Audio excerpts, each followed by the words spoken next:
దెయ్యాలు బట్టి అంత దిక్కుమాల పని ఇంకోటి లేదు. ఎలాగో చేసేస్తాము. ఒక లచ్చలు ఆగుదాం. ఎవట్రా నువ్వు? నువ్వెవర్రా? ఎవట్రా నువ్వు?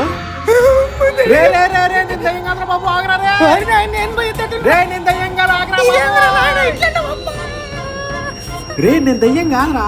లేదు, నువ్వు దెయ్యానివే. ఎవరు చెప్పారమ్మా? ఎవరో చెప్తే నేనెందుకు నమ్ముతా? మీ వాళ్ళే చెప్పారు. అంటే నువ్వు స్వామీజీ కదా, నీకు తెలీదా? పొంగులో స్వామి పని చేత కాక ఇలాంటి వేషాలు వేస్తున్నా. అయినా ఈ మధ్య గిరాకీ కూడా లేదు. నన్ను వదిలేదే ఏమన్నా, నేను వెళ్ళిపోతా. నేను దయ్యాన్ని కాదురా నాయన. నేనేం తిక్కోని కాదన్నా. తిక్కోడా? నేను నిజంగానే దయ్యం అయితే ఇలా కొట్టగలనా? తెలుసుకోవాలనుకుంటే ఇక్కడ ఫుల్ వీడియో లింక్ ఉంది, అందరూ చూసేయండి.